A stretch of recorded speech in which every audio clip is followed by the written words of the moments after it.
What's up, nerd family? Welcome once again to the Poindexter Lounge. My name is Enosh, or as they call me around here, Enosh Fett, and it is so good to have each and every one of you in the lounge with me today. Now, if this is your first time to the channel, know this. The Poindexter Lounge is a place for nerds. That's right, it's a place where all of us can get together and we can talk about the things that we love, like TV shows, movies, games, and basically anything and everything in between that's all things nerdy, all right? So if that is you, welcome. This is the right place and you have found a home, all right? So if you have, please consider hitting that subscribe button and also hitting that notifications bell so that you know when we put out new videos, which is like literally all the time. And don't forget that this month we have a Shazam action figure giveaway where for the movie Shazam coming out April 5th, we are giving away a Shazam action figure, and all you have to do is of course subscribe, hit notifications, and just put in the comment section a comment and also say in that comment that you would like to be in the running for the figure. And that's it, and we'll pick a name, and hopefully that will be you. All right, now today's video is going to be something a little different because, well, you don't see a lot of these really on YouTube, you know? Usually once somebody says something and gives an opinion, pretty much that's it. We live in a world where a lot of people, they don't back off on their opinions very much, and they kind of state what they believe, and they'll stick by that. And I do stand by what I truly believe, but I have to take something back that I said a few weeks ago about Jon Cryer as Lex Luthor. Now, like I said, I put out a video a while back talking about how I had seen Jon Cryer a couple weeks ago in the Supergirl episode, the first one anyways, with Jon Cryer in it as Lex Luthor.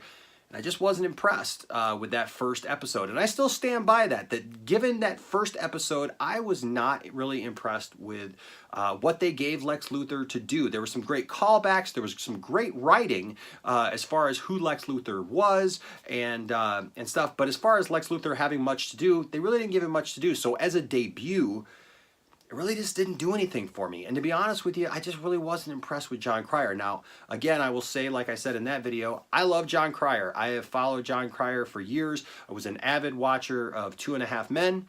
And I had somebody call me a hater just because I said I didn't care for the portrayal.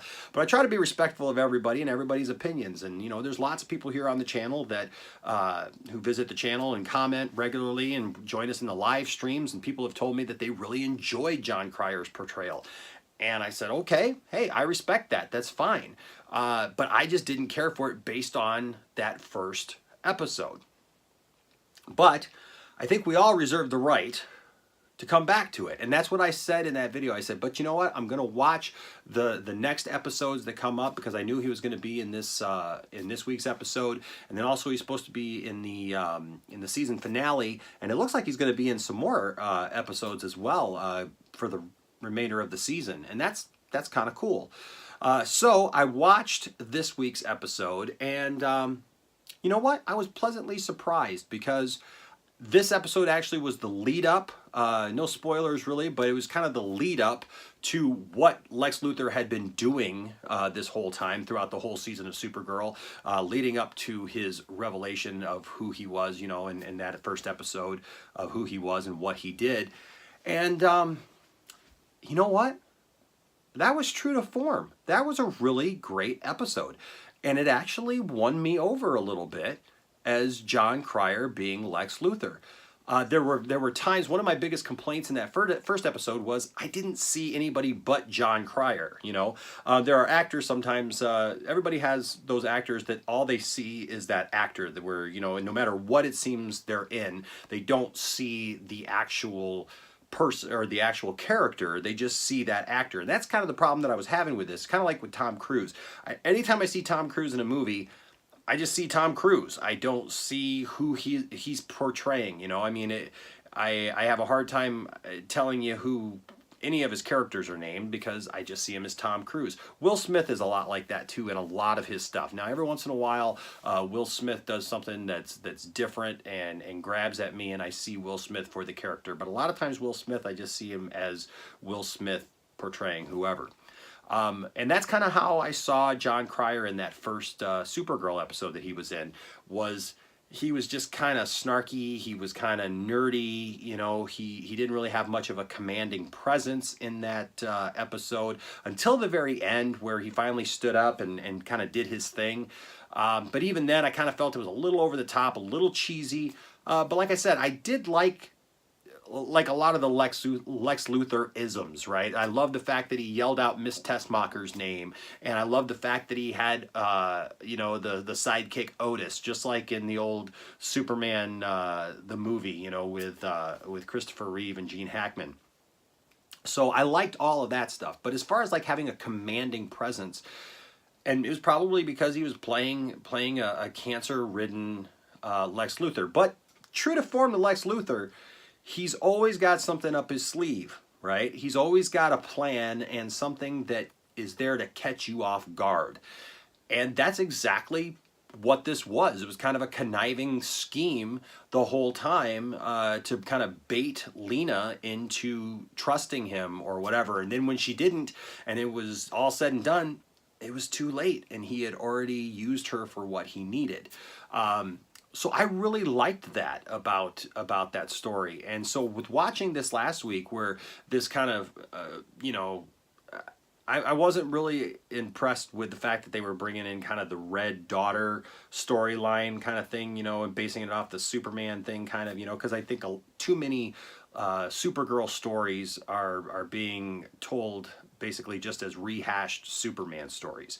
They're just using, you know, either Superman villains or Superman stories and bringing them into Supergirl as if they are hers, which if they keep doing that, you know, this Superman, really you're going to have to start asking, like, well, what has this Superman actually done, you know, in this world, because all these things keep happening to Supergirl that were originally Superman stories. But with this, I like the fact that there was a different twist on this whole Red Daughter story, and how they portrayed this, and how they portrayed Lex kind of coming in and kind of manipulating her and making her you know, trust him and feel that he was her protector and he was there for her and that he was her Alex. I thought that was a kind of a cool angle to come about that in. And you know, and then to see, like I said, that he had a plan all along, and his plan was, you know, to save her because he wants to manipulate her. He wants her to be his champion and to be his Kryptonian. Now,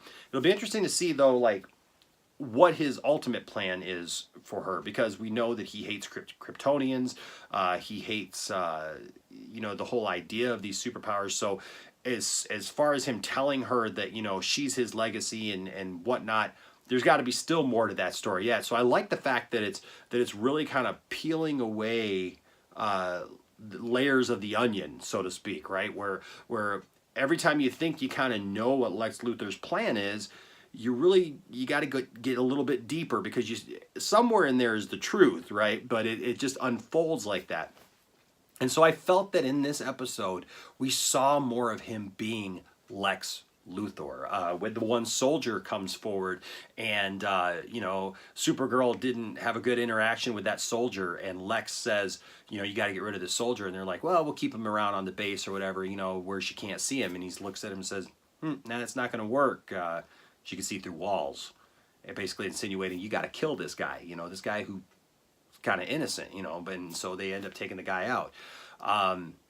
That's Lex Luthor stuff right there. You know, the fact that he gave himself cancer, you know, so that Lena would have a reason to kind of let down her guard and work with him. That's huge. You know, those are all things that Lex Luthor would do. Those are extremes that Lex would go to. Also, I gotta say, come on, I'm sorry, but how cool was it to see him in his battle armor suit? It was very much like a Iron Man thing. You know, with, you know, it's got the watch and it, you know, it all just kind of comes together. So it's very Iron Man like, but even so, it was very cool to see. And it was very cool to see that finally in a TV show or a movie or something like that, to be able to see that on the screen and watch that, you know, be portrayed.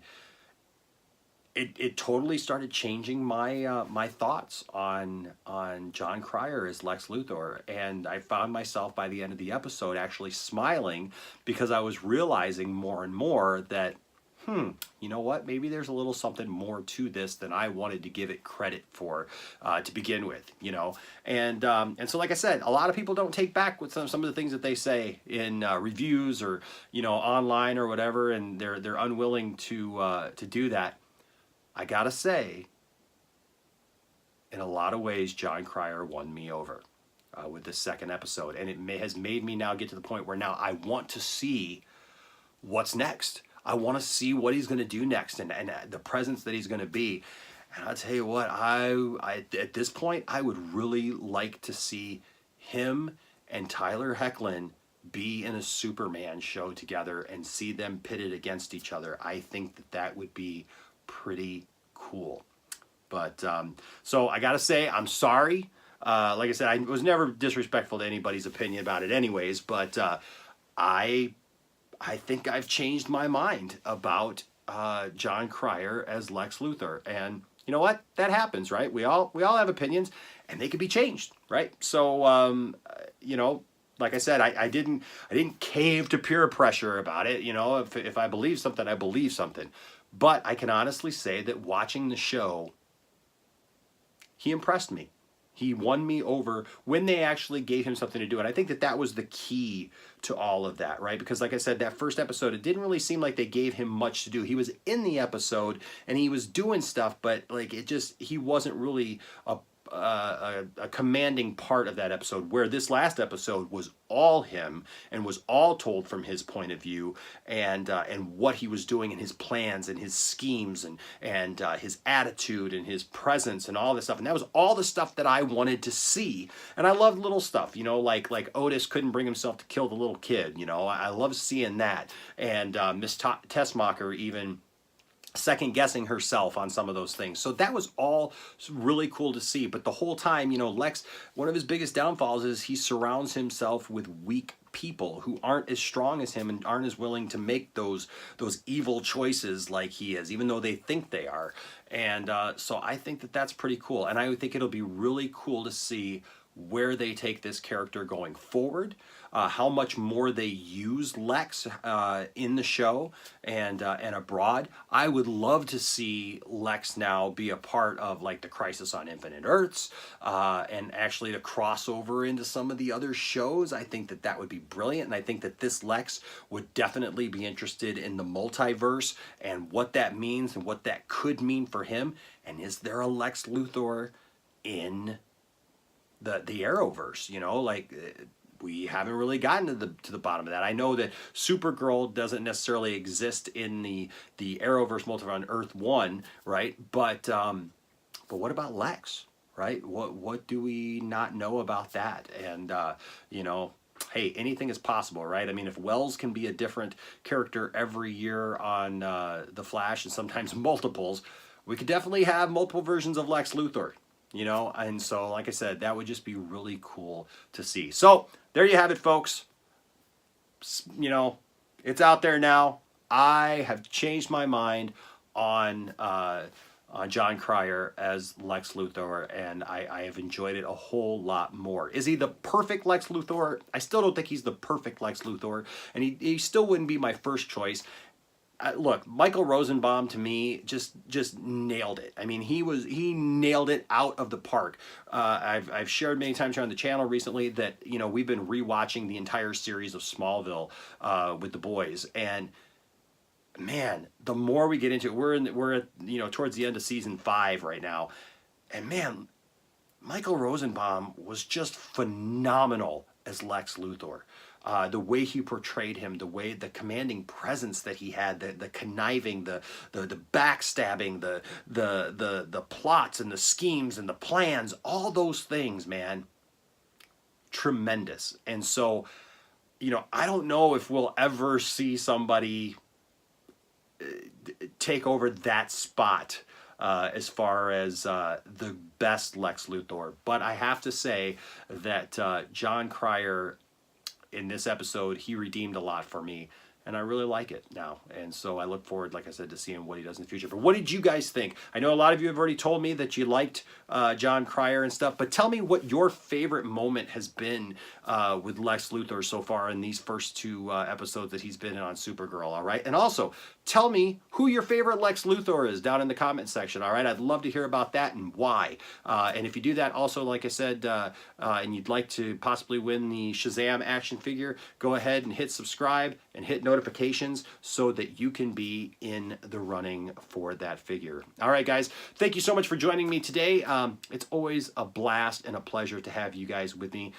You know, we went over 6,000 subscribers this last week, and you know, we're just so appreciative and thankful for each one of you, and we love having you guys here with us on the channel in the Poindexter Lounge, because this is just a place for nerds that we could sit and have a conversation, all right? Until next time, my name is Enosh, a.k.a. Enosh Fett, saying you got to watch out, because Lex is pretty smart, and don't leave the kryptonite laying around, all right? Until next time, we'll see you later. Bye-bye.